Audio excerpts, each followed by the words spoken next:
अस्सलाम वालेकुम, very good evening to all of you. आप देख रहे हैं पसे पर्दा और मैं हूं नादिया नकी। पूरे मुल्क में बजट के हवाले से जिस किस्म की बहस जारी है, चाहे विफाक में हो या सूबों में हो, एक उनसर जो बहुत ज़्यादा कॉमन हमें नज़र आया वो अपोजिशन के मुख्तलिफ अंदाज के एहतजाज, अपोजिशन और हुकूमत यानी ट्रेजरी बेंचेस के दरमियान जो कशीदगी नज़र आई उसकी मिसाल नहीं मिलती। खुसूसन बलूचिस्तान में जो हमने देखा वो आप सबके सामने है, जहाँ पुलिस ने यह कहा कि अपोजिशन मेंबरान ने बलूचिस्तान असम्बली के तमाम दरवाजे बंद कर दिए थे और उसके बाद जब लेकिन हुकूमत को या चीफ मिनिस्टर बलूचिस्तान को बजट वाले दिन वहाँ पर असम्बली में पहुँचाया गया तो we saw that the police was ramming the gates. बहरहाल इस कशीदगी के हवाले से नतीजतन वही हुआ जो यहाँ पर आज सिंध में भी हम देख रहे हैं, जो हमने वफाक में भी देखा कि वफाक में तो चलें फिर भी एक वर्किंग रिलेशन जो है वो एक तश्कील हो गई, लेकिन बहरहाल बलूचिस्तान का जो बजट है या बजट डिबेट है वो अपोजिशन की मौजूदगी के बगैर हुई और ये बजट पास भी कर लिया गया। आज हम खुसूसी गुफ्तगू कर रहे हैं चीफ मिनिस्टर बलूचिस्तान जाम कमाल खान साहब से और उनसे पूछेंगे जो बजट के हवाले से उन्होंने बजट से पहले भी कहा कि ये एक बहुत ही ग्रोथ बजट है। इस बजट के ज़रा खदोखाल पर भी बात करेंगे और उमूमी तौर पर जो मौजूदा हुकूमत है बलूचिस्तान की वो किस हद तक मुकम्मल तौर पर या जितनी भी तौर पर कामयाब हो पाई है, जो विज़न है जिस तरह से बलूचिस्तान को तरक्की करनी चाहिए, क्या वो सब कुछ हो रहा है। Thank you so much for joining us on this exclusive talk chief minister Balochistan Jam Kamal sahab. आपका मैं आगाज़ करूंगी फेडरल बजट के इस बजट के हवाले से। एक तो फेडरल बजट का सपोर्ट होता है ज़ाहिर है सूबों को भी। ये जो मौजूदा बजट है आप इसको पिछले 2 बजट से, क्योंकि ये आपका तीसरा बजट है, कितना मुख्तलिफ गर्दान रहे हैं? जी thank you very much for taking me up on this. और मेरे ख्याल आपने बहुत अच्छा सब्जेक्ट चूज़ किया है जो पूरे इस महीने में बड़ा इम्पोर्टेंट है। इसमें एक चीज़ आती है, हमने देखना है कि गवर्नमेंट ऑफ बलूचिस्तान जब हम नई गवर्नमेंट हमारी आई तो हमने कोई 1 साल का बजट नहीं बनाया। इनफैक्ट जब पहला साल था तो हमने एक स्ट्रेटजी बनाई कि हमने बलूचिस्तान में आने वाले 5 से 10 सालों में क्या काम करने हैं। ठीक है। सो हमारा इनिशियल जो सेटअप बेस था वो सारे उन चीज़ों पे बेस था जिनको हमने हर साल किसी न किसी एक प्रोग्राम के तहत आगे ले जाना है, उसको इंक्रीज करना है, उसको अपने फाइनल डेस्टिनेशन की तरफ ले जाना है। और यही वजह थी कि जब पहला साल हमारा बना और पहले साल के बजट में हमने पहले सारी चीज़ें हाईलाइट की कि इन टर्म्स ऑफ एक इफेक्टिव गवर्नेंस जो सोशली सर्विस में लोगों की फलाह बहबूद के हवाले से लॉ एंड ऑर्डर हो, सारी चीज़ें हों और फ्यूचरिस्टिक हवाले से वो चीज़ें जो कभी कवर नहीं हुई हैं वो सारी कौन सी चीज़ें हैं जिन पे हमने 1 साल में, 2 साल में, 5 साल में और कुछ प्रोजेक्ट जिनका आउटकम हमें 10 साल में मिलेगा हमने प्लान की। ठीक है। और यही हमारी हर साल की स्ट्रैटेजी है जिसको हमने बनाया। और इस साल का जो बजट हमने पेश किया है वो आप ये कह सकते हैं कि 60% उसी स्ट्रैटेजी की एक्सटेंशन है और 40% वो चीज़ें हैं जो हमसे पिछले सालों में जो इनकम्प्लीट रही हैं या जिनमें हमने इजाफा करना था वो हमने इनकॉर्पोरेट किया। ओके, सो एक कंट्रोवर्सी आपको मालूम है जाम कमाल साहब, वो स्टैब्लिश हुई और बजट वाले दिन हुई जब आपका एक बयान था कि ऑपोजिशन क्यों वावेला मचा रही है, जबकि काबीना को भी बजट जो है वो इतने बजे मिला, उसके बाद तो हम पेश करने के लिए आ रहे हैं।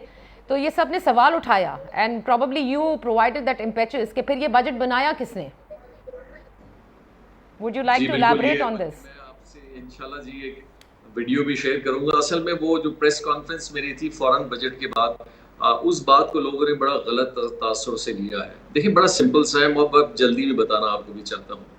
बजट हर डिपार्टमेंट अपना अलग बनाता है और all these things are proposed figures and proposed proposals. इन सारी चीज़ों को फाइनेंस डिपार्टमेंट इकट्ठा करती है और फाइनेंस डिपार्टमेंट इनको कंसिडरेशन हमारे साथ रेगुलर रखती है। लेकिन गवर्नमेंट से मुराद है कैबिनेट, और कैबिनेट को जब ये ले डाउन होती है फाइनेंस डिपार्टमेंट की तरफ से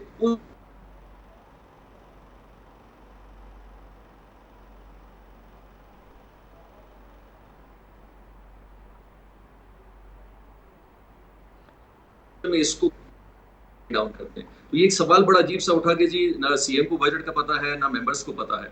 इनफरादी तौर पे डिपार्टमेंटल वाइज, ऑर्गेनाइजेशन वाइज हर आदमी को अपने बजट का पता है कि हमने क्या तखमिया दिया है, क्या डेवलपमेंट है, क्या टीएडी है, क्या रिपेयर है, सारा कुछ है।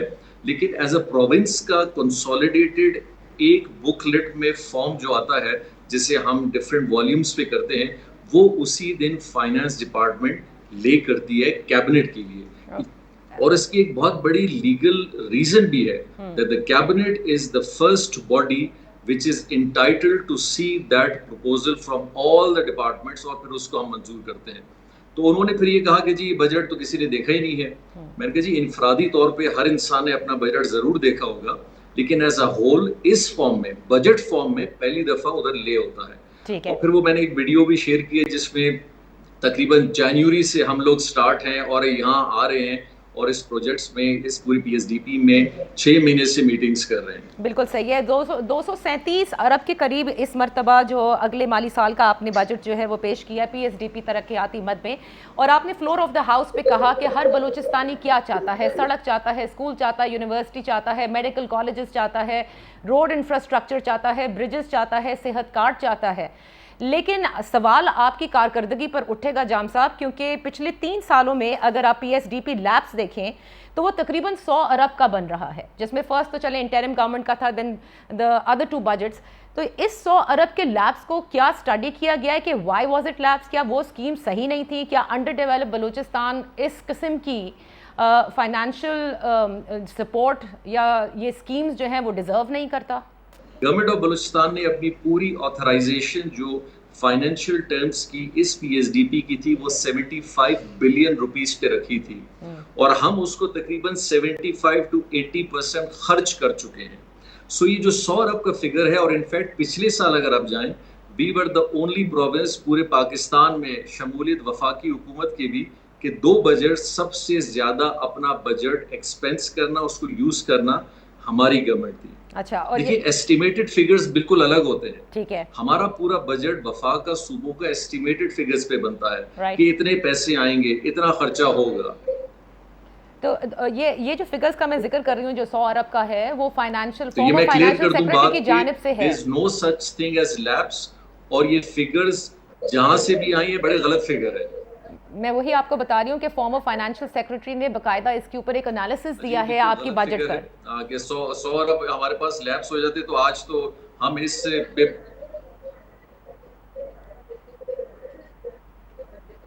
मेरा ख्याल जी वो मेरे साथ किसी दिन आके बैठ जाए, आई विल डिबेट इट। पता नहीं finance, I don't know who that finance minister is farmer, not the former finance minister, I am saying finance secretary. मैं एक छोटी सी ब्रेक लेती हूँ जाम कमाल साहब और मजीद आपसे बात करेंगे on the political side also right after this very short break.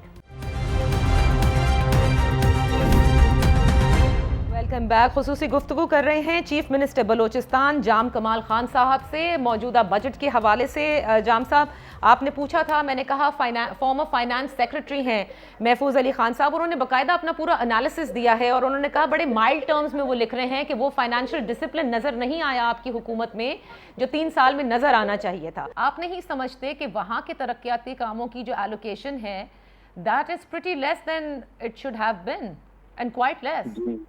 जी, मैं एक मैडम वो लास्ट चीज रह गई थी, मैं उसको जरा कंप्लीट करना चाहता हूँ कि किसी भी फाइनेंशियल डिसिप्लिन को गेज करने के लिए उसके सप्लीमेंट्री बजट को देखा जाता है। सो माय क्वेश्चन इंशाल्लाह वुड बी फॉर महफूज साहब एंड अदर पीपल कि पिछले 3 सालों में गवर्नमेंट ऑफ बलूचिस्तान ने अनप्रेसिडेंटेड लोएस्ट सप्लीमेंट्री बजट पेश किया है। सप्लीमेंट्री बजट पेश करने का मकसद ये होता है कि आपने एस्टिमेटेड किया था कि आप 5 करोड़ खर्च करेंगे, लेकिन आपने 50 करोड़ खर्च कर दिए।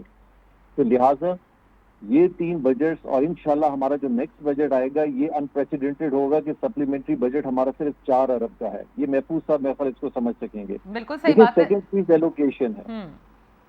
सेकंड चीज एलोकेशन की आपने बात की है, costing is different, allocation is different. हमने अपना जो पूरा बजट है वो डिफरेंट सेक्टर्स में जाता है, जैसे एग्रीकल्चर इज 3.8, एजुकेशन इज 15.5, हमारा हेल्थ में 10% है, जुडिशरी में 10% है, लॉ एंड ऑर्डर में है, 12% रोड में है। ये फिगर लेकिन अगर मैं जब 12% या 0.5%, लेट्स से मैं अगर कहता हूँ जी साइंस एंड टेक्नोलॉजी में हम खर्च कर रहे हैं 0.5, 0.5% छोटा लगता है, लेकिन उसकी जो अगर अमाउंट अगर आप देखें वो 2.8 अरब रुपए है। इसी तरह स्पोर्ट्स के अंदर इस साल हमने 1.3% रखा है, जिसका मतलब है 7 अरब रुपए, और पिछली साल जो हमने जो काम स्टार्ट किए थे वो तकरीबन 35 अरब पे हैं। और इसी तरह टूरिज्म को अगर आप देख लें कि 3 बिलियन है, पिछले जमाने में टूरिज्म और कल्चर के लिए मेरा ख्याल शायद 50 करोड़ भी नहीं होते थे, 10 करोड़ भी नहीं होते थे। हमने इन सारी चीजों को बढ़ाया। खवातीन का मैं आपको सिर्फ एक छोटा सा मिसाल दूंगा। पहली दफा, और मैं आई कैन चैलेंज इट, कि खवातीन के हवाले से पूरे पाकिस्तान में अगर हमारा जैसा जो प्रोग्राम जो विमेन का हम लाए हैं पिछले 2 साल में, अगर आप उसकी तफसील देखें, मैं छोटे से फिगर्स मेरे पास है, मैं दिखाऊंगा कि किस तरह बढ़ रहे हैं। पहले साल 3 अरब, दूसरे साल 5 अरब, तीसरे साल 5 अरब, इस साल हमने रखा है 5.9 अरब। इन 3 सालों में 20 अरब रुपए हम खवातीन के ऊपर खर्च करें। और कहाँ खर्च कर रहे हैं?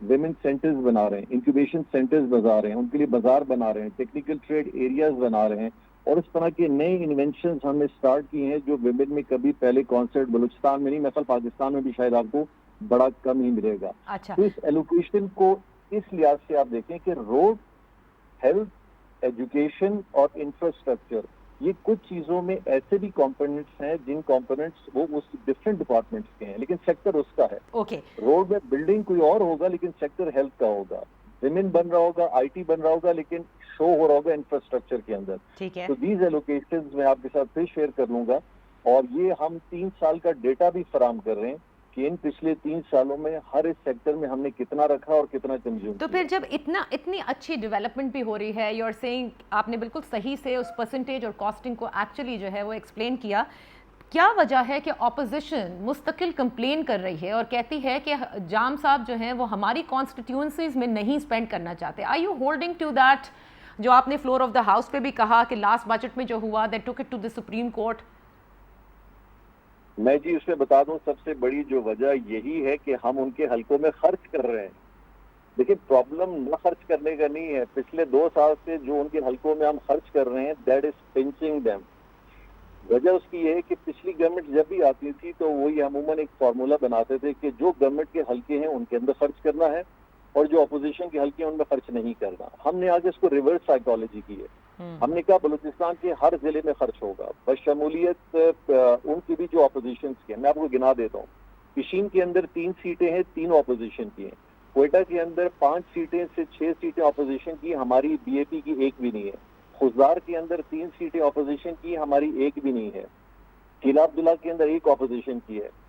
पशीन के अंदर शायद उतना हम खर्च कर रहे हैं जहाँ अपोजिशन है, मैं अपने जिले में भी शायद नहीं कर रहा हूँ या किसी और में। फारान अपोजिशन का है, वहां भी हम खर्च कर रहे हैं। नौशकी अपोजिशन का भी। प्रॉब्लम क्या आ रही है? अपोजिशन इस बात से डरी हुई है कि जी अगर इन्होंने 5 साल इतने हर साल पैसे अगर हमारे हलकों में लगा दिए तो ये तो बड़ी तबाही होगी। लेकिन मेरा उनसे एक सवाल है, school, hospital, road, women centre, sports complexes, IT related चीजें, बोर्डिंग हाउसेस, डिग्री कॉलेजेस, ये बीएपी या अवामी नेशनल पार्टी की नहीं है। इसमें आपके बच्चे भी पढ़ेंगे, ये आपको भी फायदा देगा। ये इंडिविजुअल कोई स्कीमात नहीं है। प्रॉब्लम ये है कि हाँ, अगर हम इनफरादी तौर पे बहुत सारा ऐसा काम कर रहे हो तो ऑब्जेक्शनेबल है।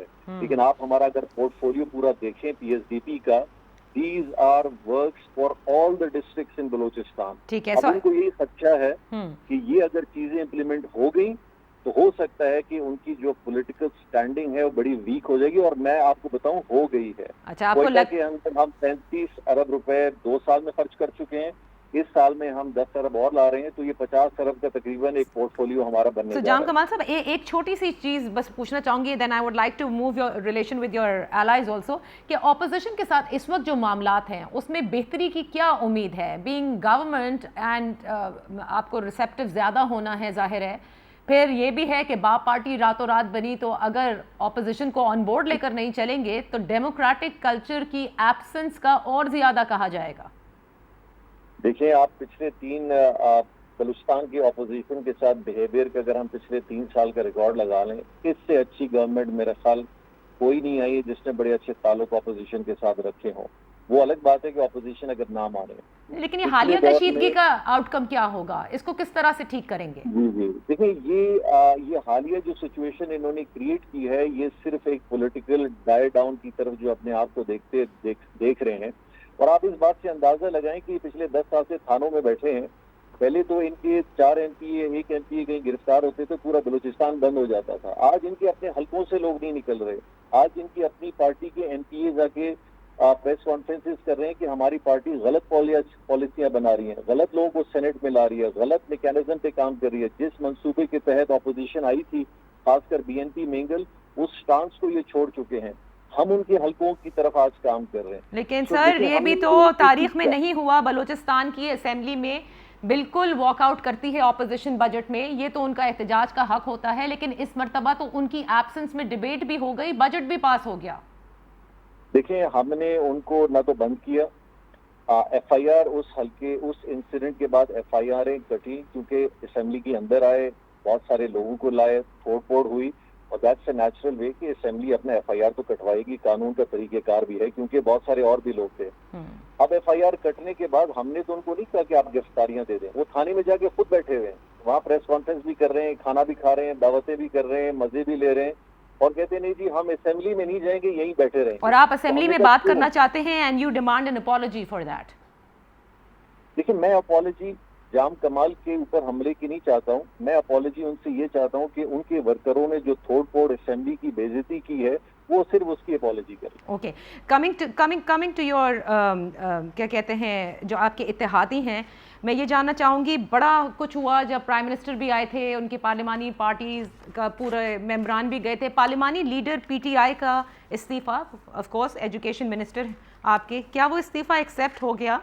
और शिकायत आपसे ये कि पीटीआई को आप इतनी अहमियत नहीं देते, इसकी क्या ख़ास वजह है कोई? मैं जी आपको चाहूंगा कि मैडम आप एक स्काइप पे या कोई और प्रोग्राम एक छोटा सा जरूर जल्दी से कर लें, जिसमें आप मुबीन खिलजी साहब, उमर जमाली साहब, बाबर मूसा खेल साहब और हमारे 2-3 उनके और एमपीएज हैं, उनको बुला लें और उनसे सिर्फ ये कर लें कि जाम साहब से कि आपको कोई शिकायत है, पिछले 3 सालों में जो बजट अगर हमने बाकी इत्तेहादियों को दिए, इनको भी वही दिया है, पोर्टफोलियोज भी हैं, हमारे साथ इत्तेहादी हैं। इवन यहाँ तक कि जो उनके पार्लिमानी लीडर जो मुझसे नाराज हैं, उनके हल्के का भी आप जरा डेवलपमेंट पैकेज भी देख लें, वो भी अच्छा खासा बहुत बड़ा है। इज द रेजिग्नेशन एक्सेप्टेड जाम साहब? जी, वो उन्होंने गवर्नर साहब को पेश किया है। आप डिपेंड करता है कि गवर्नर साहब उसको एक्सेप्ट करते हैं या नहीं करते हैं, क्योंकि उन्होंने कहा था कि मैं असेंबली से फौरन निकलते हुए गवर्नर साहब के पास खुद जाऊंगा, लेकिन वो उनके पास नहीं गए। उन्होंने अपना रेजिग्नेशन अपने बेटे के थ्रू उनके पास भेजा है, लेकिन मुझे ये पता चला है कि शायद अभी तक either it's not been pursued और it has not been accepted. On this I am going to take a break से वापस आते हैं और पूछते हैं मजीद सवालात chief minister Balochistan. Chief minister Balochistan Jam Kamal sahab से एक खुसूसी गुफ्तगू हम कर रहे हैं बजट के हवाले से। सिक्योरिटी चैलेंजेस पर भी आ जाते हैं, लेकिन इससे पहले हम चाहेंगे, क्योंकि हमेशा बलूचिस्तान की बड़ी ग्रीवेंसेस रही हैं, मैं चाहूँगी पूछना आपसे कि प्राइम मिनिस्टर से आपके कैसे ताल्लुकात हैं जाम साहब? जी देखिए, प्राइम मिनिस्टर साहब has been very kind, not that he is the prime minister and Imran Khan, but I think so उन्होंने बलूचिस्तान के अंदर जो एक अपना एक प्रैक्टिकली डेवलपमेंट का जो एक फोकस और इम्प्लीमेंटेशन रखा है, Balochistan is very much we thank him for his support and his all-time support to the development of Balochistan. तो इसका मतलब ये है कि 5 साल जब कंप्लीट होंगे तो बलूचिस्तान से इस मर्तबा वो आवाज़ नहीं आएगी कि बलूचिस्तान महरूमियों में रहा और विफाक में बैठी हुकूमत ने बलूचिस्तान को न सपोर्ट किया न फोकस था।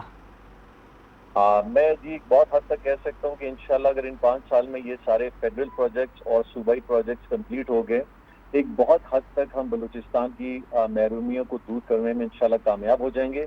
लेकिन कुछ अंसर ऐसे भी जरूर रहेंगे जिन्होंने शायद लाल ऐनकें पहनी हैं, तो उनको फिर भी लाल दिखेगा। अच्छा, मैं ज़रा सिक्योरिटी के हवाले से आ जाती हूँ, क्योंकि सिक्योरिटी चैलेंजेस काफ़ी हैं, स्पेशली अफ़गानिस्तान की जो पूरी सूरत हाल है और उसका ये कहा जाता है कि पाकिस्तान पे भी इसके असर आएंगे। क्या हम ये समझें कि जून के महीने में जो कुछ तुर्बत और बोलान में हुआ उसको आप आइसोलेशन में नहीं देख सकते और ये असरात ऑलरेडी आना शुरू हो चुके हैं? आपने देखिए बड़ा अच्छा हाईलाइट किया है कि जियो पॉलिटिक्स का एक बहुत बड़ा असर होता है हर मुल्क की तरफ, और जिस तरह हम अफगानिस्तान में एग्जिट देख रहे हैं, इसके बहुत सारे रिपरकशंस और रिजल्ट पाकिस्तान की तरफ आएंगे। एक तो अफगानिस्तान के अंदर इतना बड़ा टर्मोइल है कि शायद अगर हम 20 साल पहले चले जाएं तो वहाँ शायद 2-3 फोर्सेस थी, लेकिन आज वहाँ तकरीबन कोई 30-40 फोर्सेस होंगी। तो बॉर्डर एरियाज जो तकरीबन हमारे चागली डिस्ट्रिक्ट में है, किला सैफुल्ला है, जोब है, क्वेटा है, वहाँ पे बहुत बढ़ेगा, और किला सैफुल्ला एंड चमन की तरफ गवर्नमेंट ऑफ बलूचिस्तान पिछले तकरीबन 3-4 साल से बहुत सारी चीजों पे काम कर रही है।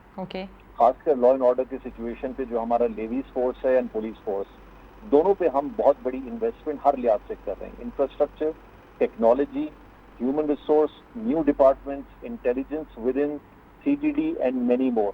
तो ये वो कॉन्सेप्ट्स हैं जिन पे हम काम कर रहे हैं कि खुदा ना खास्ता अगर सिचुएशन ऐसी आती है कि हमें रिक्वायरमेंट पड़ती है to manage things much better, तो गवर्नमेंट ऑफ बलूचिस्तान के अपने डिपार्टमेंट्स और अथॉरिटीज में इतनी कैपेसिटी हो टू मैनेज थिंग्स बेटर। तो जून में जो वाकयात हुए उसके हवाले से कुछ बताना चाहेंगे, क्योंकि एक बलूचिस्तान में हमने रॉ के नेटवर्क्स के हवाले से हमेशा सुना है, उसके हवाले से भी क्या इन्फॉर्मेशन आप देना पसंद करेंगे? देखिए, एक चीज़ आप नादिया बहुत क्लियर हमने अपने शायकीन को, ज़ायरीन को बताना है कि पाकिस्तान के अंदर infiltration from many hands which we don't see हमेशा रहेगा। ये दुनिया में हर जगह है, ये सिर्फ पाकिस्तान में नहीं है, बल्कि हम हर पहलू देखें हर ममालिक में ये होता है। So we will be constantly fighting these such elements all the time, लेकिन हमने अपने साथ साथ अपना काम पूरा करना है, उसको बेहतर करना है।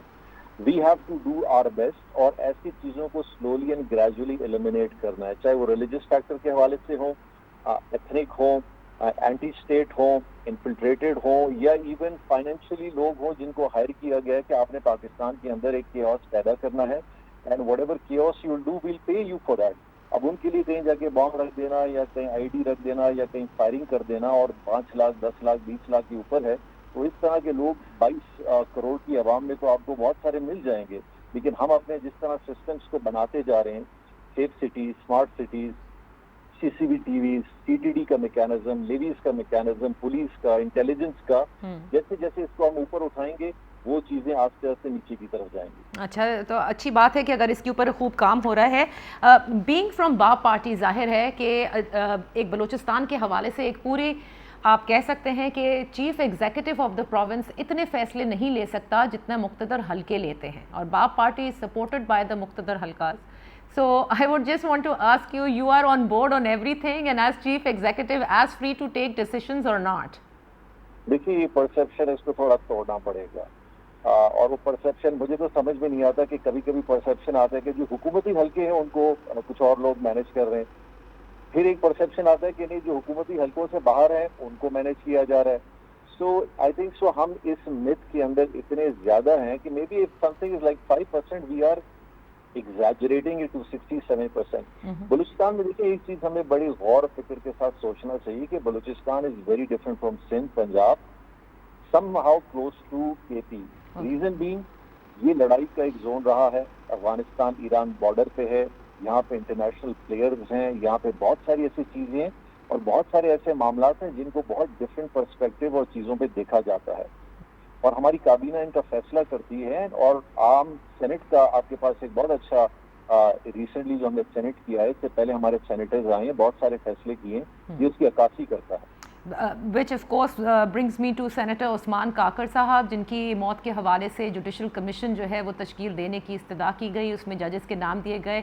वो बलूचिस्तान हाई कोर्ट ने उनके जो रजिस्ट्रार हैं वो तहफ़्फ़ुज़ात का इजहार भी किया है कि ये तो अदलिया की स्वाबदीद है और आप लोगों को यानी हुकूमत बलूचिस्तान को वापस किया है। तो ये सवाल उठते हैं कि जजेस की जो चॉइस है वो in consultation with chief justice ज़रूर होती है। Why was he not consulted and why nominate the जजेस? देखिए, एक चीज़ इस पर मैं क्लैरिटी लाऊंगा कि अंडर द जुडिशरी ये कमीशंस हैं या उसका जो एक्ट 1969 का है जो एम्पावर करती है गवर्नमेंट ऑफ बलूचिस्तान को, डेफिनेटली हमारे पास एक बहुत बड़ा आपने देखा होगा हालिया में उस्मान काकर साहब की जो डेथ है उसने बहुत बड़ा chaos with in the party and vacuum create किया है, और जिसपे लोगों ने कुछ सवालात भी उठाए, और उन सवालात के हवाले से आपने देखा होगा कि गवर्नमेंट ने एक बहुत अच्छे अंदाज में इन सारी चीज़ों को मैनेज किया। यहाँ तक कि लोग एंटिसिपेट कर रहे थे कि बलूचिस्तान में लड़ाई फसाद दंगा होगा, लेकिन अल्हम्दुलिल्लाह लवाकिन के साथ उनकी पार्टी के साथ मिलकर हमने चीज़ों को बहुत स्मूथली आगे की तरफ ले गए। जब मैं भी 2 दिन पहले वहां गया था तो मुझसे यही डिमांड हुई कि आप किसी को भी नॉमिनेट करें, हम एक जुडिशियल इंक्वायरी चाहते हैं। हमने वही किया।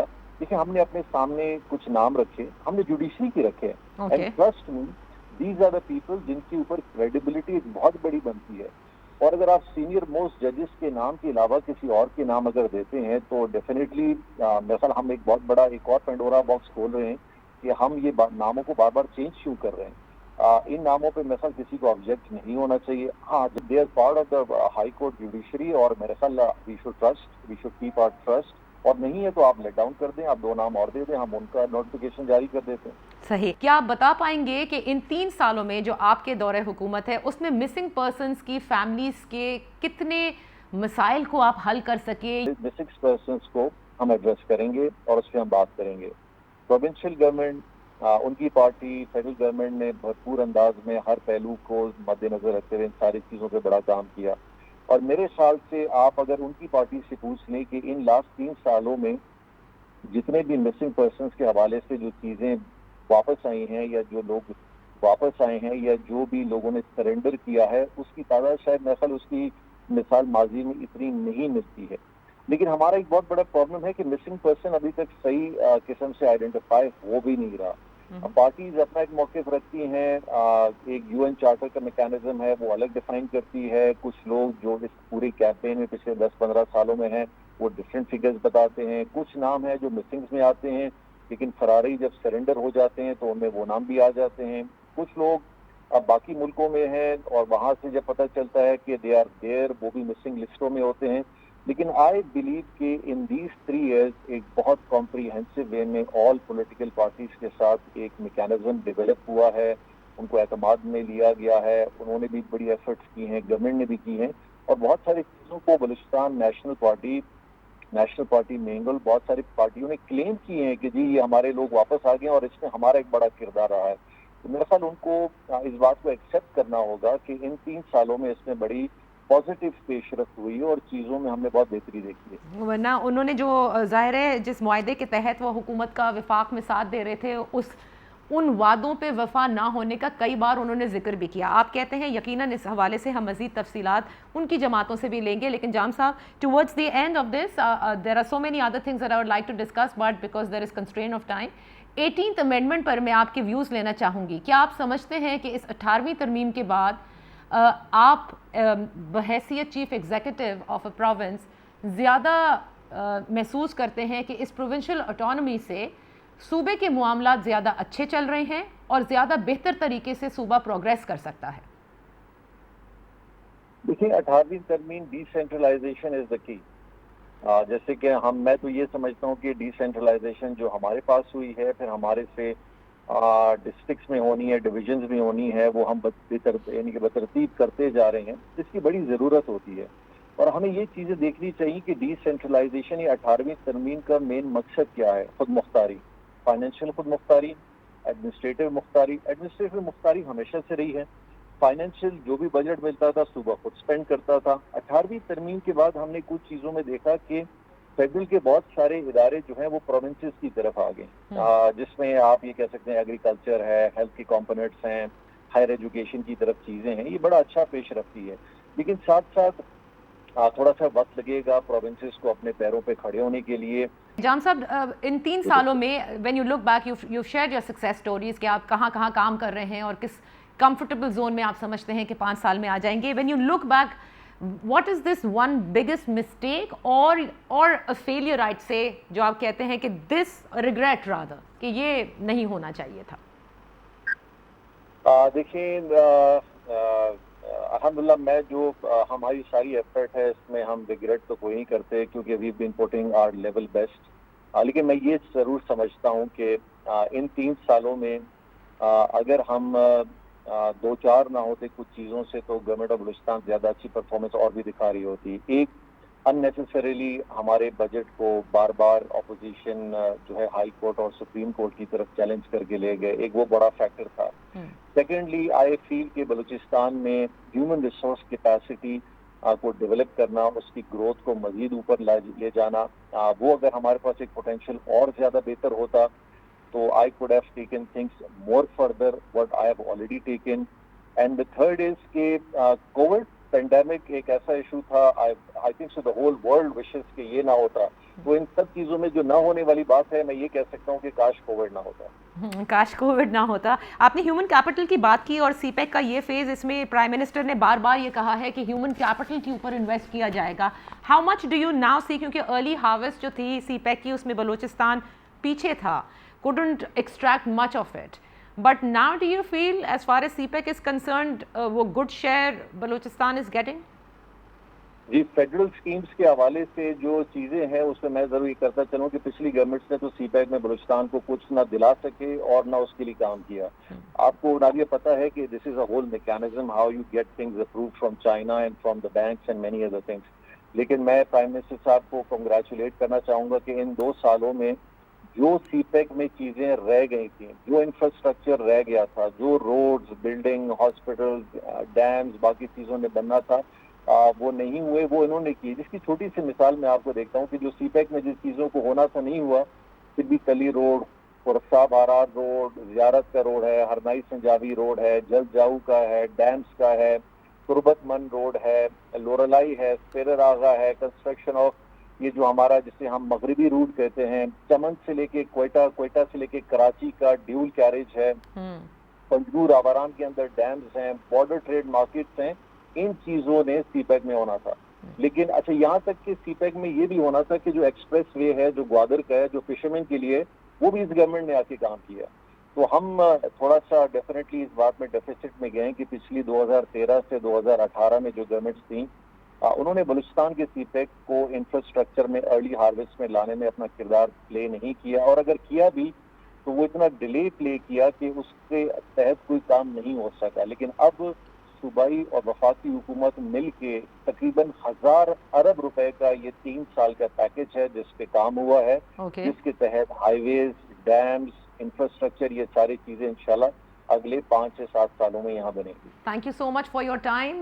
बहुत बहुत शुक्रिया जाम कमाल साहब, chief executive of the province, that is the chief minister of Balochistan. उन्होंने बजट के हवाले से सिक्योरिटी चैलेंजेस, ऑपोजिशन और अपने इत्तेहादियों के हवाले से बात की।